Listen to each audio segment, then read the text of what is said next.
What if I told you that a handful of families quietly control the heartbeat of East Africa's economy, shaping governments, steering billion-dollar industries, and defining what wealth looks like in Kenya, Tanzania, and Uganda? This is the story of the richest families in East Africa, where private jets soar, scandals erupt, and fortunes build legacies that stretch across generations. Let us begin with the Moi family. The story of the Moi family is one of legacy, influence, and calculated power. Led today by brothers Gideon and Philip Moi, now in their 60s, the family's fortune is estimated at around $3 billion, a legacy built by their father, the late President Daniel Arap Moi, who governed Kenya from 1978 to 2002. Under Gideon's watch, the family's reach extends into banking, farming, and education. He controls a majority stake in their agricultural ventures and financial holdings, including Equatorial Bank and Fresh Produce Limited, a group that generates over $500 million in annual revenue and employs close to 5,000 people. Philip, the quieter but no less influential brother, oversees the media arm, Standard Group, one of Kenya's most powerful platforms, pulling in tens of millions annually in advertising revenue. Their nephew Jonathan is steering the family into high-end real estate. He's behind several multi-million-dollar developments, including a newly completed luxury hotel in Mombasa, aimed at tapping into Kenya's billion-dollar tourism economy. Their estate holdings, valued at over $100 million, include Nairobi's upscale Paradise Holdings and the historic Sasini Estate in Nakuru. But their wealth is more than just numbers. The Moi family's Karen mansion spans 10,000 square feet and features a private lake and a curated art garden showcasing Kikuyu beadwork, Maasai shields, and Luo pottery, valued at over $8 million. Abroad, they maintain a $5 million London penthouse and a $10 million villa in Mombasa. Their Gulfstream G650 jet, a $20 million airborne boardroom, is a fixture above African skies, while the 120-foot Equatorial Star yacht is moored off Zanzibar, costing $3 million annually to maintain. Still, the family invests heavily in public goodwill. The $50 million Moi Foundation funds over 10,000 student scholarships and supports 15 rural clinics. A recent $15 million education initiative and $8 million commitment to green tech aimed to rebuild public trust. Yet with a 20% market share in media, critics continue to raise concerns about their unchecked influence. The Moi family's saga is a fusion of old money tradition and modern political financial acumen. It's a legacy still unfolding, where billion-dollar moves, whispered scandals, and national impact intersect behind closed gates and beyond the public gaze.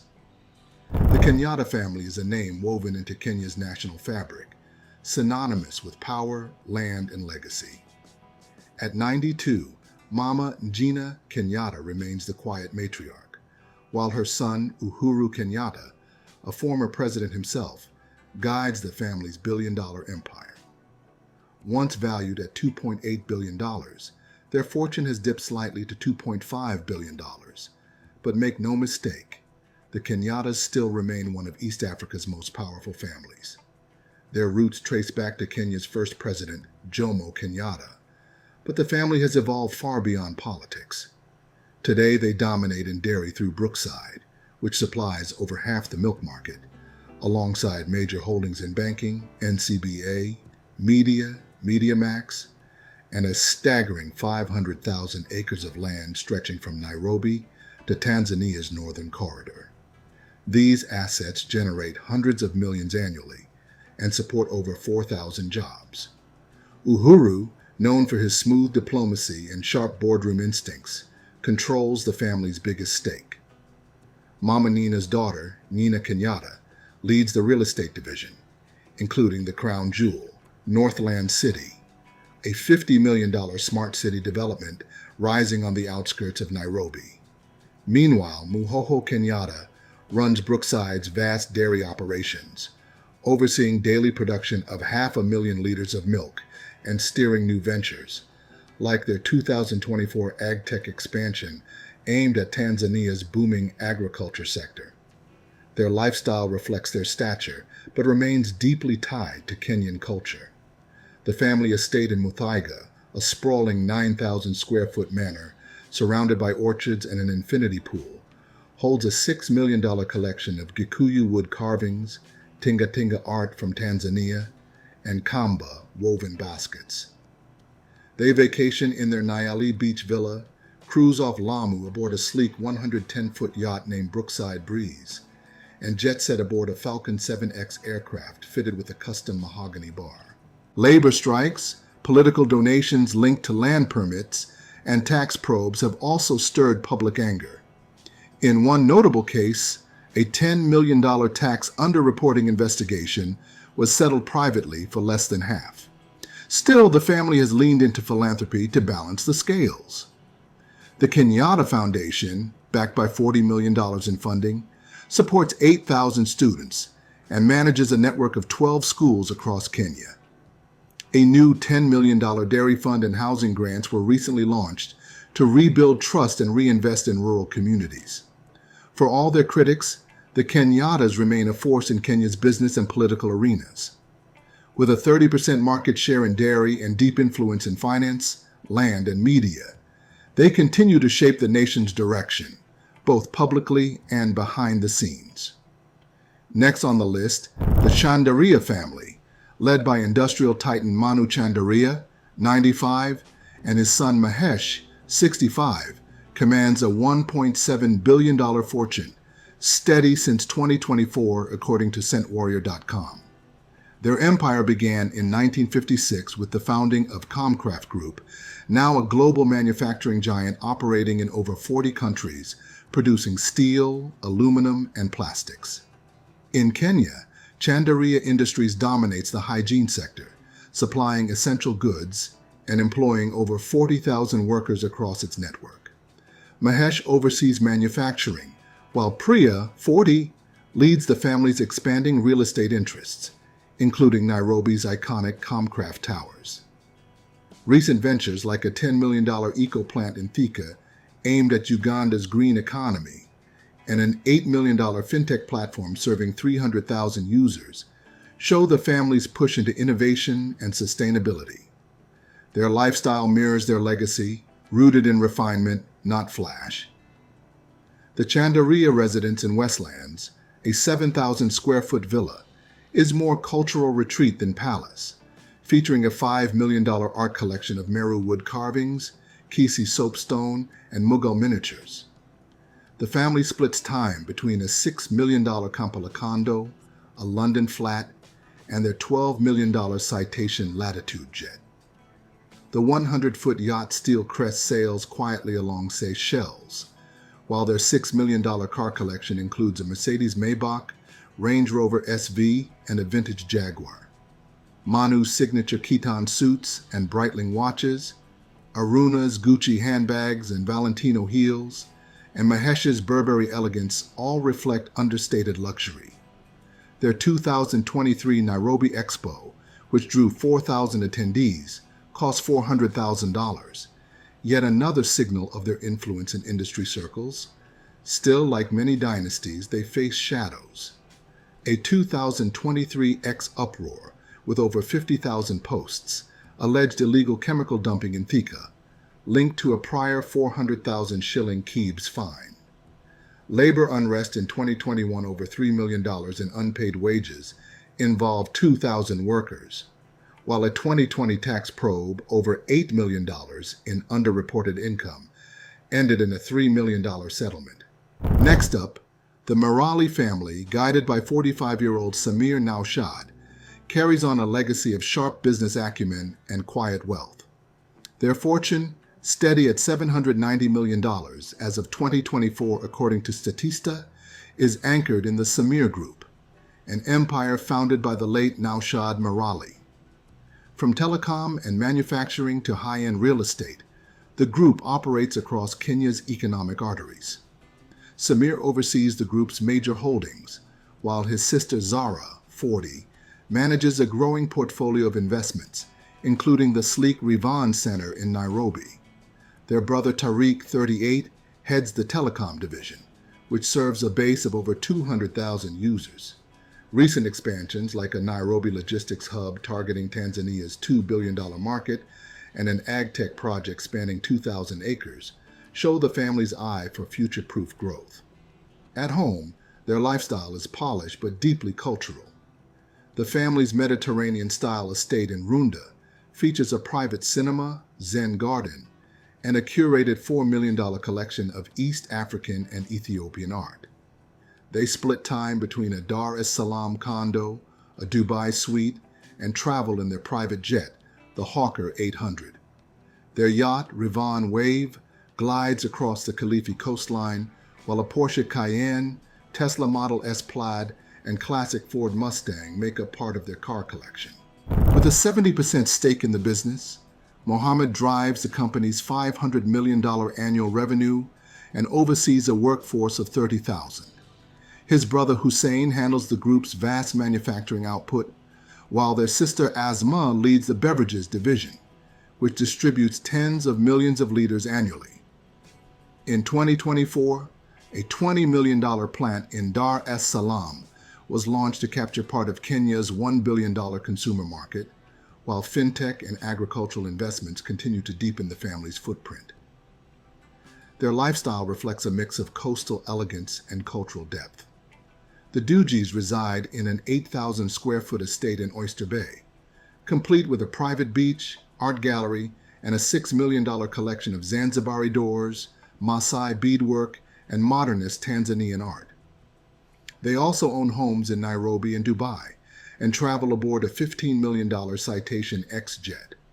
Their 100-foot yacht, TL Horizon, often docks off Zanzibar, while their $7 million car collection includes a Ferrari, a Rolls-Royce Cullinan, and a vintage Mercedes convertible. Mohammed is often seen in $3,000 Canali suits and a $12,000 Rolex Daytona, while his wife Saira brings glamour to Dar's Fashion Week in Chanel bags and Gucci dresses. Hussein keeps a more understated profile at industrial events in Hugo Boss suits and Todd sneakers. Their 2023 charity gala drew 2,000 guests and raised $1.5 million for flood victims, reinforcing the family's philanthropic legacy. Yet controversy has not spared the Dewjis.